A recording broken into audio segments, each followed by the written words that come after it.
십자가에는 하나님의 사랑과 공의가 담겨 있을 뿐만 아니라 하나님 구속사의 모든 청사진이 들어 있습니다.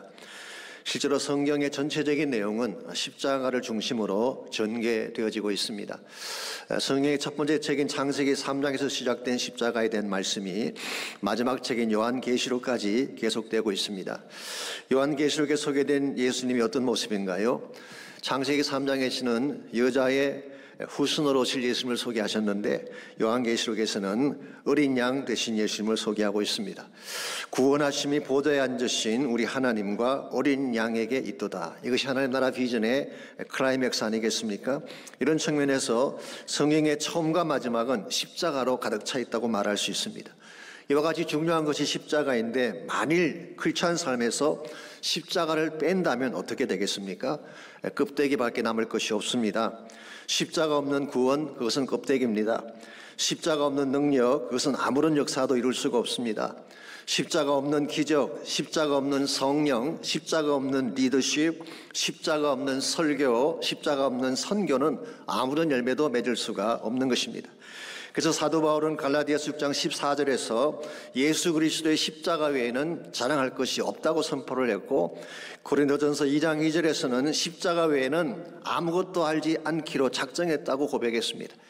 갈라디아서 6장 17절에서는 내 몸에 예수의 흔적을 지니고 있다라고 선포를 했죠. 여기서 흔적이라고 하는 것은 헬라말 스티그마라는 유명한 단어이죠. 상처난 자국을 말하는 것입니다. 이것은 바울이 살아온 십자가 삶의 흔적을 의미하는 것입니다. 이와 같이 소중한 것이 십자가임에도 불구하고 오늘 시대의 십자가의 메시지가 점점 사라져가는 모습을 보게 됩니다. 강단에서도 그러하고 개인적인 삶에서도 그러한 것 같습니다. 이유가 뭘까요? 세상적인 것이 십자가를 대체했기 때문입니다. 세상의 화려함이 십자가 영광을 대신하고 세상의 편안함이 십자가 고난을 거부하게 만들었습니다. 세상의 지식과 찬란한 문화가 하나님 말씀을 격화시키고 물질적 풍요와 쾌락이 거룩한 삶을 대체하고 말았습니다. 이와 같은 세속화의 물결 속에서 십자가의 위치는 땅에 떨어지고 가치 없는 것처럼 여겨지는 시대가 됐습니다. 그러나 여러분, 세상이 뭐라고 하든지 또한 우리가 그것을 인정하건 인정하지 아니하건 십자가는 유일한 소망입니다. 십자가는 하나님의 능력이요 하나님의 지혜입니다. 십자가 외에는 벼랑 끝에서 인류를 구원할 다른 해답이 없기 때문에 그렇습니다. 그렇다면 십자가에는 어떤 능력이 있을까요? 우리가 그 능력을 붙잡게 되면 과연 어떤 축복이 우리 삶 가운데 주어지게 될까요? 오늘 봉독한 본문을 중심으로 그것을 함께 정리해 보려고 합니다. 오늘 같이 읽은 본문에 보시면 패망의 벼랑 끝에 선 이스라엘을 향한 하나님의 최후 통첩이 기록되어 있습니다. 먼저 1절 말씀 보시면 에브라임이 가지고 있던 원천적인 문제가 무엇인지를 소개하고 있습니다. 1절, 에브라임이 말을 하면 사람들이 떨었도다. 그가 이스라엘 중에서 자기를 높이더니 바알로 말미암아 범죄함으로 망하였거늘 했습니다. 에브라임이 말을 하면 사람들이 떨었다고 했는데 여기서 에브라임은 북왕국을 지칭한다기보다는 에브라임 지파를 말하는 것입니다. 에브라임 지파는 다른 지파에 비해서 큰 권세가 있었어요. 제가 호세아서를 시작할 때 말씀을 드렸습니다마는 에브라임 지파는 가나안 정복 이후에 막강한 힘을 가진 지파로 등극을 하죠. 왜냐하면 여호수아가 에브라임 지파 출신입니다. 사무엘 선지자도 에브라임 지경에서 사역을 했죠. 그 당시 성막이 있던 실로도 에브라임 지경에 있었고 그 유명한 미스바도 에브라임이 있었습니다. 이와 같이 하나님이 에브라임에게 특별한 특권을 주셨으면 이 특권을 가지고 무엇을 해야 될까요? 하나님을 높이고 하나님의 사역을 해야 되는데 에브라임은 무엇을 했습니까? 이스라엘 중에서 자기를 높였다고 했어요. 이것이 교만입니다. 뿐만 아니라 우상을 세움으로 하나님을 빼버리고 자기 중심적인 왕국을 세우려고 한 것이 북왕국 타락의 근본 출발점이 되었다 그런 뜻이에요. 그래서 결국 에브라임 지파는 이스라엘 전체의 타락을 주도함으로써 하나님의 심판에 이르게 된 것입니다. 2절 말씀 보시게 되면 그들의 가치관이 나와 있습니다. 이제도 그들은 더욱 범죄하여 그 은으로 자기를 위하여 우상을 부어 만들되 자기의 정교함을 따라 우상을 만들었으며 그것은 다 은장색이 만든 것이거늘 그들은 그것에 대하여 말하기를 제사 드리는 자는 송아지와 입을 맞출 것이라 하도다. 이게 인간의 손으로 만든 우상, 이게 사실은 금송아지 우상을 말하는 것입니다. 그런데 송아지와 입을 맞추라고 했대요. 그냥 제사만 드리는 것이 아니라 제사를 드리면서 금송아지에게 경의를 표시하고 그것에 키스를 하라고 하는 것입니다. 이게 아주 전형적인 배금주의 사상이 아닐 수가 없습니다.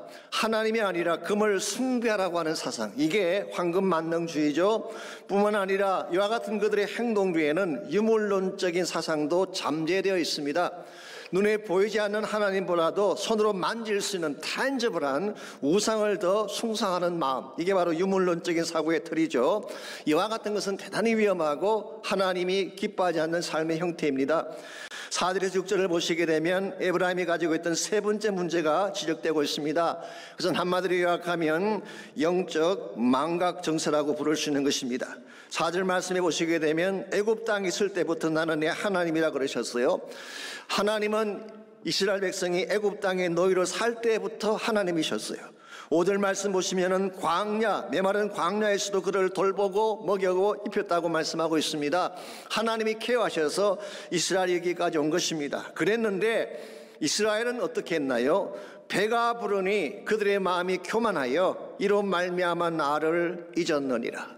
배가 부르니까 하나님을 잊어버렸대요. 이게 영적 망각 정세인 것입니다. 우리가 사실 이거 참 조심해야 됩니다. 신앙생활에서 힘들 때는 나와서 기도하고 예언하다가 좀 살만해지면 은혜를 저버리는 경우가 있잖아요. 대단히 위험한 것입니다. 그런데 에브라임은 여기서 한술 더 떠서 하나님을 대적했어요. 9절과 10절이 그것을 말씀하고 있습니다. 이스라엘아, 내가 패망하였나니 이는 너를 도와주는 나를 대적함이니라. 전에 내가 이르기를 내게 왕과 지도자들을 주소서 하였느니라.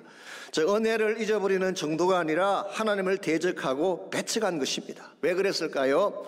자기들의 왕과 지도자를 세우기 위함이라고 설명하고 있습니다.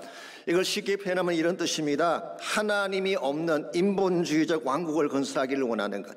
이게 사실은 에브라임의 국가가 아니고 시도였습니다. 그래서 번영을 이룩하고 쾌락을 누릴 수만 있다면 잘 사는 국가가 된다는 잘못된 인식이 그들에게 있었던 것입니다. 사실 요즘 미국을 제가 볼 때에 참 우려되는 면이 이런 면입니다. 미국을 잊게 한 근본 원인자가 하나님이신데 이제 하나님을 빼버리고 인본주의적 나라를 만들려고 시도하고 있지 않습니까? 그래서 평등법을 통과시키고 마리화나를 합법화시키고 또한 아시는 대로 hate crime, 인종차별적인 정오 범죄들이 일어나게 하고 이 모든 것들이 하나님을 떠날 때 일어날 수 있는 현상들이에요. 대단히 위험한 현상입니다. 이와 같은 에브라임의 행동에 대해서 하나님은 어떤 보응을 준비하고 계실까요? 사실은 지금까지 하나님이 여러 차례 경고를 하셨지만 오늘 본문은 마지막 통첩이다, 그렇게 부를 수가 있겠습니다. 7절과 8절 보시기 바랍니다. 그들은 마치 굶주린 사자나 새끼 잃은 곰이 짐승을 찢어놓듯 그들의 염통 끝풀을 찢어버리고 그들을 삼키리라고 했어요. 제가 지금까지 성경을 읽는 중에 이처럼 그래픽한 표현을 본 적이 많지 않습니다. 염통은 심장인데 이걸 찢어버리고 삼켜버린다는 것. 이것은 북쪽 왕국인 에브라임이 어떤 차원으로 멸망할 것인가를 잘 보여주는 굉장히 끔찍한 상황이 아닐 수가 없습니다. 13절 말씀은 이와 같은 그들의 상황을 이렇게 비유로 설명하고 있습니다. 해산하는 여인의 어려움이 그에게 임하리라. 그런 지혜 없는 자식이로다. 해산할 때가 되어도 그가 나오지 못하느니라. 여러분, 해산의 고통이라고 하는 것은 우리 인간이 상상할 수 있는 최악의 고통이죠. 저는 그렇게 말할 자격이 안 되지만 여자분들에 의하면 이보다 더 고통스러운 것은 없대요. 그런데 산모가 이 고통을 참는 이유는 태어날 새 생명에 대한 기쁨 때문에 참는 것입니다. 그런데 만일의 경우에 이 해산의 고통만 있고 스스로 생명을 낳을 수 없다면 이것은 더 무서운 절망이 아닐 수가 없습니다. 더 이상 희망이 없는 최악의 상황이 아닐 수가 없습니다. 저는 이와 같은 것을 벼랑 끝에 선 상황이라고 부르기를 원합니다. 이제 하나님의 심판이 임박했어요. 염통을 찢어놓듯이 하나님이 다 찢어놓으시기도 말씀하시고 계시고, 그들이 아무리 노력하고 애써도 그들의 힘으로는 생명을 이룰 수 없는, 자신의 힘으로는 아무것도 행할 가능성이 없는, 이게 소위 말하는 벼랑 끝 인생의 현실인 것입니다. 그런데 참으로 감사한 것이 무엇인지 아십니까? 오늘 본문은 여기서 끝나지 않는다는 사실이에요. 모든 희망이 사라진 절망의 벼랑 끝에 선 자들을 위한 뜻밖의 복음이 준비되어 있습니다. 그게 바로 14절 말씀이에요. 14절, 우리 14절은 한번 같이 읽으면 좋겠는데요, 우리 가정에 계신 분들도 같이 따라 하시기 바랍니다.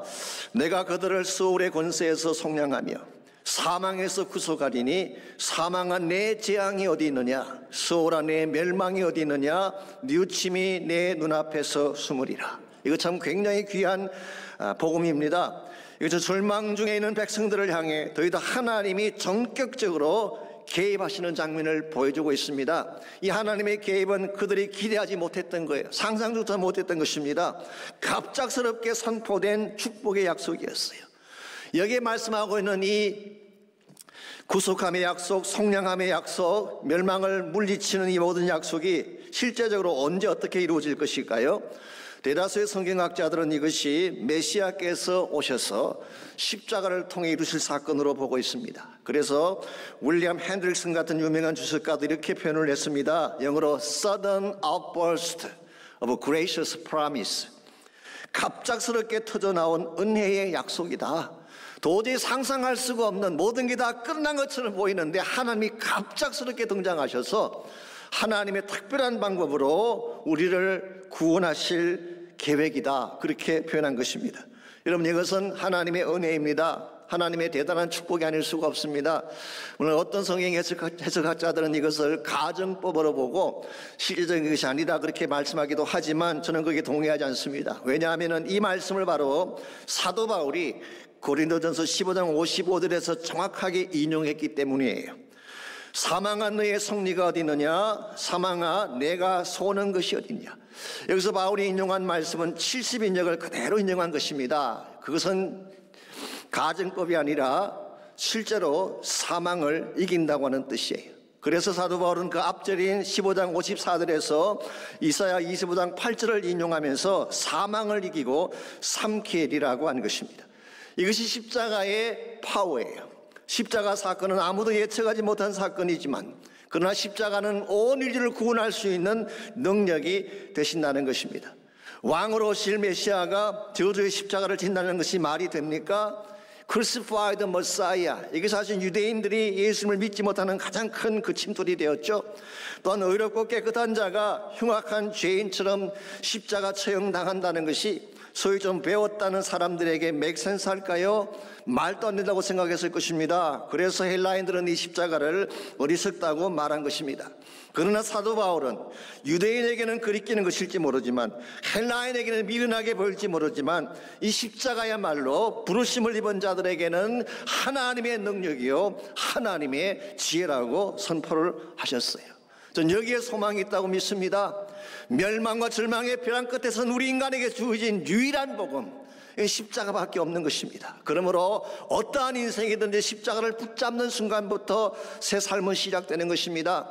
심지어 최악의 상황까지 내려간 인생이라고 할지라도, 더 이상은 길이 없다, 희망이 없다고 말하는 벼랑 끝에 몰린 인생이라도 십자가를 붙잡게 되면 다시 살아날 수가 있습니다. 왜냐하면 십자가에는 세상이 줄 수 없는 고요한 축복이 담겨져 있기 때문에 그렇습니다. 여러분과 제가 십자가 보혈을 붙잡게 되면 우리 모두에게 주어질 축복은 과연 어떤 것일까요? 하나님의 십자가를 통해 준비해 놓으신 축복의 내용은 구체적으로 어떤 것일까요? 오늘 같이 읽은 본문인 14절을 중심으로 십자가 가져올 축복들에 대해서 한 세 가지 차원에서 정리를 하려고 합니다. 우리가 십자가의 보혈을 붙잡게 되면 주어질 첫 번째 축복이 대속의 축복입니다. 대신 죄를 속함받는 축복이라고 할 수가 있겠습니다. 14절을 보시면 내가 그들을 소울의 권세에서 속량하며 사망에서 구속하리라고 했습니다. 이게 소울이라고 하는 것은 히브리 말이죠. 시알, 보통 음부라고 번역을 합니다마는 죽은 자들이 가는 곳, 죽음의 세계, 혹은 지옥을 의미한다고 말할 수가 있습니다. 그런데 하나님이 이 죽음의 권세에서, 소울의 권세에서 우리를 속량하신대요. 속량한다는 말이 무슨 말일까요? 히브리 말 파다라는 이 단어는 값을 지불하고 산다는 뜻입니다. 누군가가 죽게 되었을 때 그 값을 대신 지불하고 그 사람을 살려내는 경우에 속량한다고 말하는 것입니다. 사망에서 구속한다는 것도 같은 뜻입니다. 여기서 구속한다는 단어는 가알이라고 하는 히브리 말인데요, 우리에게는 좀 더 친숙한 단어입니다. 역시 뜻은 값을 지불하고 산다는 의미죠. 여러분이 좋아하시는 룻기에서 보게 되면 고엘이라는 유명한 단어가 나오죠. 이 고엘이라고 하는 것은 값을 물고 산다는 것입니다. 룻의 남편인 보아스가 고엘이었습니다. 기업을 무르는 자다, 그런 뜻이었죠. 다른 말로 표현하면은 나오미의 가문이 사실은 몰락을 했습니다. 그들이 모압 지방에 갔다가 자식들 다 죽게 되고 그중에 한 며느리가 살아서 들어온 게 룻 아닙니까? 이방 여자였습니다. 사실은 완전히 망한 가문이고 몰락한 가문인데 이 보아스가 돈을 지불하고 부채를 다 지불하고 그 나오미의 가문을 다시 산 것입니다. 그 결과 이방 여자이면서 몰락한 가문의 며느리였던 룻이 보아스의 부인이 되어서 엄청난 특권과 기쁨을 누리며 살게 된 것입니다. 더구나 그에게 어떤 후손이 나왔습니까? 룻의 정손자가 누군지 혹시 아세요? 그 유명한 다윗입니다. 그야말로 가문의 영광이 아닐 수가 없습니다. 이와 같이 자격이 되지 않는 사람에게 누군가가 대신 값을 지불해 줌으로써 누릴 수 없는 자유함과 특권을 누리게 되는 케이스를 대속이라고 부르는 것입니다. 오늘 예수님께서 여러분과 저를 위해 행해 주신 가장 중요한 축복이 여기 있습니다. 예수님께서 십자가에서 피 흘려 돌아가심으로 말미암아 여러분과 저가 지불해야 될 죄에 대한 대가가 다 페이오프 된 것입니다. 예수님이 다 지불을 완료해 주셨어요. 이와 같은 것을 신학적으로는 대속적 속죄의 죽음이라고 부릅니다마는 이건 굉장한 축복이 아닐 수가 없습니다. 우리 인간이 가지고 있는 가장 무서운 질병이 뭔지 아시죠? 죄의 질병입니다. 모든 고통과 모든 불행은 여기서 시작되고 있습니다. 이걸 처리하지 않으면요, 무엇을 해도 행복할 수가 없고 무엇을 해도 마음의 기쁨을 누릴 수가 없습니다. 죄라고 하는 것은 우리의 전 심령을 상하게 만드는 엄청난 파워이기 때문에 그렇습니다. 그래서 하나님께서는 예수님을 통해서 십자가만이 죄의 유일한 해답이기 때문에 십자가 사건을 통해서 죄의 문제를 처리해 주신 거예요. 그러므로 어떠한 사람이든지 십자가 앞에 나아가서 보혈의 피부름을 받게 되면 그때 비로소 우리 죄 문제가 처리되게 되고 나를 덮고 있던 모든 죄의 영향력으로부터 자유함을 입게 되고 참된 차원에서의 인간의 존엄성을 회복할 수 있게 되는 거예요.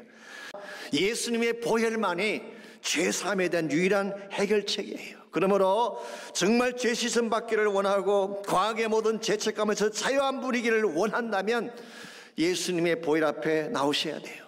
나를 자백하고 주님의 핏불을 받게 되면 그때 진정한 차원의 회복과 자유가 주어지는 것입니다. 왜냐하면 주님은 내가 지불해야 될 모든 대가를 이미 지불해 주셨기 때문에. Jesus paid it all.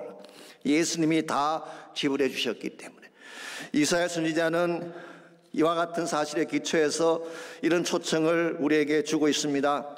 오라 우리가 서로 변론하자. 너의 죄가 주홍 같을지라도 눈과 같이 희어질 것이요 진홍같이 붉을지라도 양털같이 희게 되리라.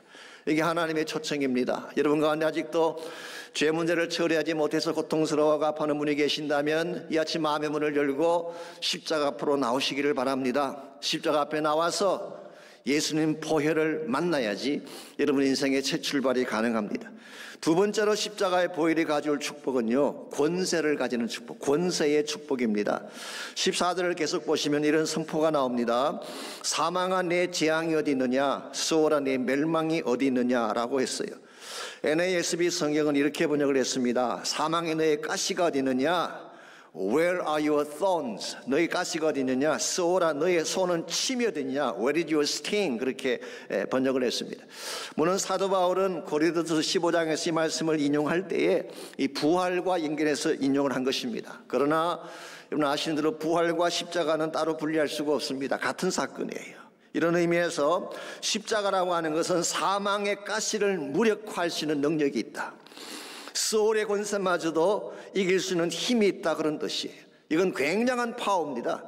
엄부의 권세가 가장 무서운 권세인데 이것을 이길 수 있다면 우리가 이기지 못할 대상은 없는 것입니다. 그래서 사도 바울은 골로새서 2장 14절 15절에서 십자가의 파워를 두 가지로 설명했어요. 첫째는 율법의 모든 요구를 무효화시킨다. 사실 율법의 요구는 굉장히 많습니다. 우리를 정죄하는 수많은 요구들이 있죠. 그걸 다 무효화시키는 힘이 십자가에 있다는 것입니다. 두 번째는 통치자들과 권세자들을 무장해제시킨다고 그랬어요. 여기서 말하는 통치자들과 권세자들은 사실은 이 악한 영들과 마귀의 권세를 말하는 것입니다. 이와 같이 우리의 모든 율법적인 요구사항, 죄책감들, 그리고 악한 영들의 파워들을 저지하고 이길 수 있는 힘이 십자가에 있다는 것입니다. 오늘 여러분과 저에게 필요한 능력이 바로 이 힘입니다. 이 십자가의 능력을 가져야지 강한 크리스찬으로 살아갈 수가 있는 거예요. 이 십자가 능력을 가져야지 마귀를 이길 수가 있습니다. 이 십자가의 능력을 가져야지 세상의 모든 권세를 무릎 꿇게 만들 수가 있는 것입니다. 이것이 하나님이 여러분과 저에게 주신 십자가의 파워인데, 한 가지 참 아쉬운 것은 오늘 이 시대의 크리스찬이나 교회가 이 십자가의 능력보다는 세상의 능력을 더 추구한다는 데에 문제점이 있습니다. 사실 교회도 시간이 흘러가면서 자꾸 재력을 높이려고 하고 세상적인 권력을 가지려고 하고 저 교회의 외형을 크게 함으로써 파워를 가지려고 하는 경향이 솔직히 있지 않습니까? 근데 사실 저는 그렇게 생각합니다. 여러분 동의 안 하셔도 좋은데요, 교회가 재력이 너무 많거나 권력이 많아지는 것 결코 바람직한 현상이 아닙니다. 그렇게 되면 타락할 수밖에 없어요. 아무래도 세상적인 것이 많으면 문제가 생겼을 때 세상 능력 의지하는 것입니다. 그런데 문제가 생겼을 때 기도하겠습니까? 세상의 힘이나 돈으로 해결하려고 하지. 이런 측면에서 교회가 진짜로 필요로 하는 것은 세상의 파워가 아니라, 세상의 체력이 아니라 십자가의 능력이에요. 이 십자가 능력이 살아있어야지 참 교회가 교회다워지는 것입니다. 제가 얼마 전에 한국의 목사님 한 분이 올린 글을 제가 읽고 마음에 공감을 느꼈던 적이 있습니다. 이분이 약 40년 전에 다니시던 시골 교회가 있었는데요, 그 교회를 개척한 주역은 6.25 직후 전쟁 통해 피난 온 피난민들이 세운 교회였습니다. 그리고 그 당시 교회를 섬기던 전도사님은 신학교도 제대로 못 나오시고 찬송가 곡조도 제대로 못 부르시는 그런 분이었대요. 그분의 설교는 자장가와 비슷해서 다 졸고 앉아있고 격식과 내용도 굉장히 빈약을 했습니다. 그런데도 불구하고 그 교회는 능력이 있었대요. 왜냐하면 오직 십자가 하나만 외쳤기 때문에. 그래서 예배 시간마다 감격의 눈물이 있었습니다. 함께 모여 기도할 때는 천장이 떠나가도록 기도하는 기도의 함성이 있었어요. 그래서 그 교회는 작지만 파워풀한 교회였는데 40년이 지난 후에 다시 그 교회를 가보았더니요, 교회는 크게 잘 지어져 있었어요. 아주 세련되게 잘 지어져 있고 구성원들도 부자들이 많았습니다. 그런데 40년 전에 보았던 그 능력은 보이지 않더라는 것입니다. 그래서 목사님이 이렇게 글을 적으셨어요. 그들은 세련된 문화와 지성으로 교회의 크기를 자랑하지만 기도의 소리는 죽었고 그들의 눈은 생기를 잃었다. 나는 텅 빈 예배당 구석에 앉아서 하나의 대답을 얻었다. 그들은 이제 유대인의 종교성도 찾았고 헬라인의 지혜도 찾았으나 그 대신 오직 십자가와 십자가에 못 박히신 예수만 알기로 한 그 신앙을 잃어버렸다는 사실을 깨닫게 되었다. 십자가를 잃어가는 어리석은 한국교회, 차라리 발전하지 않았으면 좋겠다는 생각마저 든다. 참으로 찔리는 말씀이 아닐 수가 없습니다. 여러분, 교회가 가질 진정한 능력은 세상적인 파워가 아닙니다. 세상적인 파워를 절대로 세상 이길 수가 없어요. 하나님은 교회에 주신 고유한 파워가 있습니다. 세상은 갖지 못했지만 교회가 가지고 있는 고유한 파워가 있어요. 그게 바로 복음의 힘이고 십자가의 능력입니다. 사랑이 파워예요. 지실된 삶이 능력입니다. 세속의 물결 앞에 굴하지 아니하고 거룩함이 진정한 차원의 능력인 줄 믿습니다. 이 능력을 회복해야지 교회가 다시 살아나는 거예요. 세상적인 것 추구하고 세상적인 것을 통해 장식하려고 하는 것 우리는 멈춰야 됩니다. 다시 십자가로 무장을 해야 돼요. 복음으로 무장을 해야지 교회가 다시 회복되는 것입니다. 이와 같이 십자가 보혈이 가져올 첫 번째 축복은 우리 죄가 다 처리되는 속죄의 축복이죠. 두 번째는 능력의 축복입니다. 여기 한 가지 더 나아가서 또 하나의 축복이 있는데요. 치유와 회복의 축복. 이게 바로 십자가 보혈이 가져올 세 번째 축복입니다. 14절 하반부를 보시게 되면 뉘우침이 내 눈앞에서 숨으리라 하는 말씀이 나오죠. 사실 이게 좀 어려운 본문이긴 한데요. 여기서 뉘우침이라는 이 단어는 하나님 편에서의 돌이키심을 말합니다. 그래서 뉘우침이 내 눈에서 숨으리라 이 말의 뜻은 하나님이 한번 작정하신 것은 다시 번복하지 않는다, 그런 뜻입니다.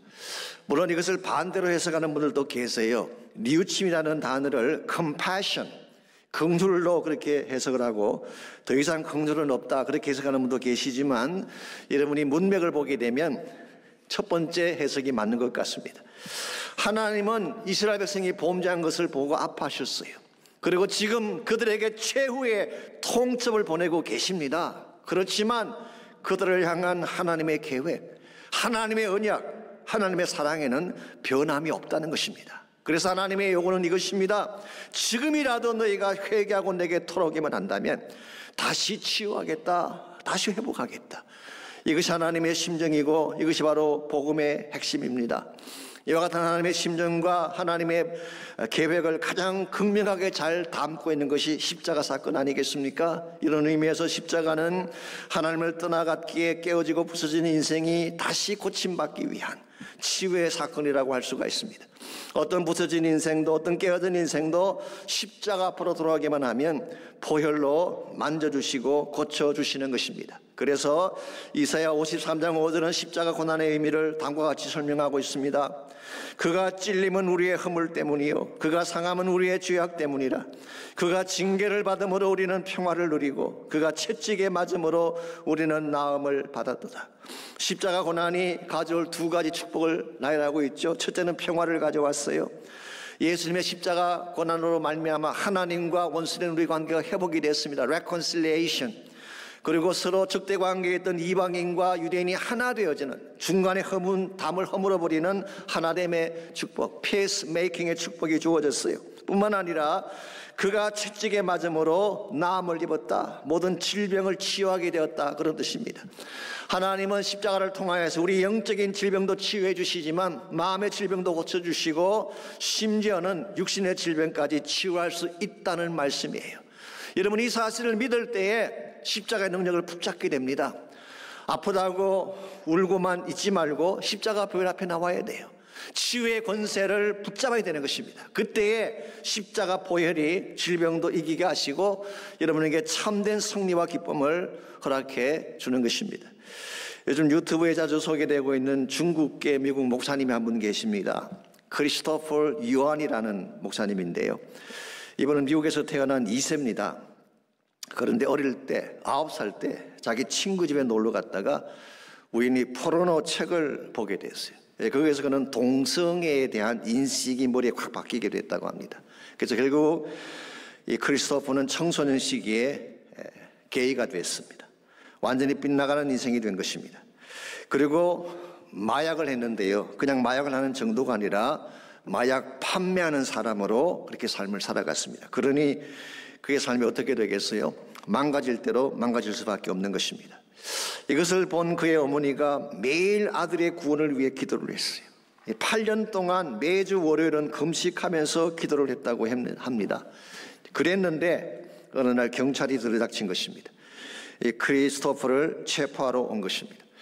체포당할 당시에 이 사람이 가지고 있던 마약이 9.1톤이나 됐다. 엄청난 양의 마약을 소유하고 있었어요. 그래서 결국 6년형을 선고받고 감옥으로 갔는데요, 설상가상으로 HIV 포지티브, 쉽게 표현하면 에이즈에 걸렸다고 하는 통보가 왔어요.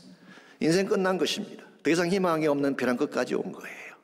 그랬는데 바로 그때에 이 아들의 마음속에 들려오는 음성이 있는데 어머니의 기도 소리였다고 합니다. Lord, just one favor.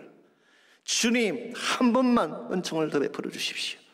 Please don't give up my son. 내 아들을 제발 포기하지 말고 붙잡아 주십시오.